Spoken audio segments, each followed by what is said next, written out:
Assalamualaikum warahmatullahi wabarakatuh. Saya Firgadia Safdalia dari jurusan Sejarah Peradaban Islam Fakultas Adab dan Humaniora. Baiklah, pada video kali ini kita akan membahas mengenai kerajaan maritim di Muaro Sakai, Indrapura. Muaro Sakai terletak di negari Indrapura, Kecamatan Pancung Soal, Kabupaten Pesisir Selatan. Lokasinya sekitar 150 km dari kota Painan. Muaro Sakai merupakan dataran rendah yang berjarak sekitar 7-10 km dari pesisir pantai. Di daerah ini melintas batang Indrapura yang mengalir dari Kabupaten Solok Selatan dan Kabupaten Kerinci Jambi. Lebar Sungai Muaro Sakai ini mencapai 120 meter dengan kedalaman 12 meter. Muaro Sakai mampu menampung muatan kapal dengan berat beban 200 ton hingga mencapai 500 ton. Aktivitas maritim pelabuhan ini telah dimulai semenjak Kerajaan Indrapura, ditandai dengan awal mula datangnya Sultan Iskandar Zulkarnain di Muaro Sakai. Muaro Sakai memiliki beberapa pulau kecil sebagai bukti aktivitas maritim masa Kerajaan Indrapura. Di antaranya Pulau Rajo, Pulau Putih, dan Pulau Makan. Setiap pulau ini memiliki karakteristik tersendiri, seperti Pulau Makan yang melambangkan tempat pemberhentian kapal. Nagari Muaro Sakai penuh misteri, dan muaro tersebut dihuni beberapa buaya dan buaya putih yang memiliki kekuatan mistik. Muaro Sakai menjadi pusat perekonomian dan transportasi Kerajaan Indrapura. Pelabuhan ini khusus digunakan untuk orang yang berdagang kopi dan teh. Kemudian digunakan sebagai pusat transportasi haji masyarakat pesisir pantai Sumatera. Pelabuhan Kerajaan Indrapura ini ramai dikunjungi oleh pelayar dari mancanegara, hingga pada akhirnya Belanda tertarik untuk menguasai pelabuhan tersebut. Pelabuhan Muaro Sakai resmi didirikan oleh Koninklijk Paketvaart Maatschappij atau KPM pada tahun 1800-an sesudah penggunaan oleh Kongsi Dagang Belanda bernama HPA.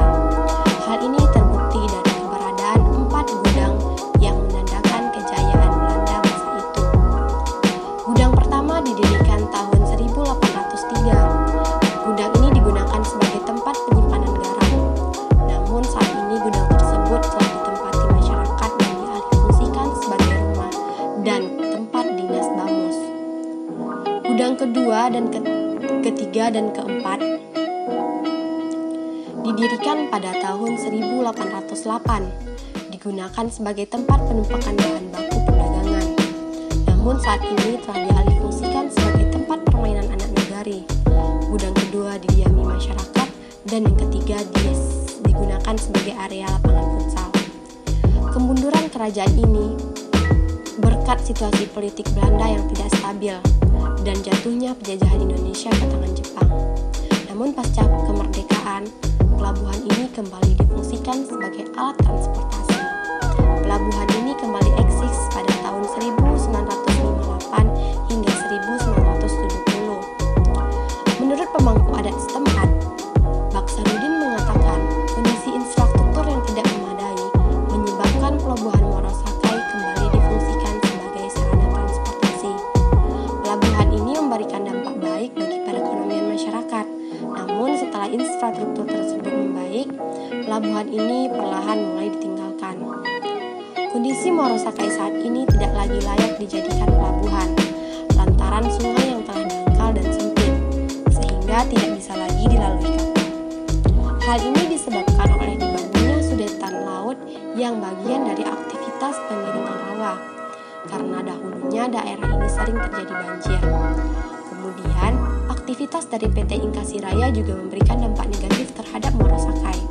Meski tidak dapat beraktivitas seperti dahulu, harusnya muaro ini tetap dikelola pemerintah agar dapat digunakan masyarakat sekitar.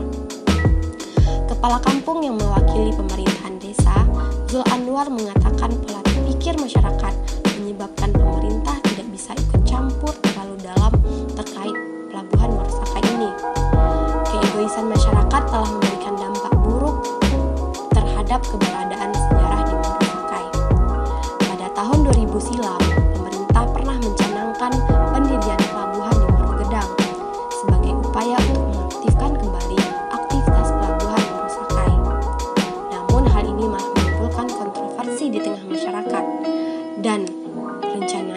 pun digagalkan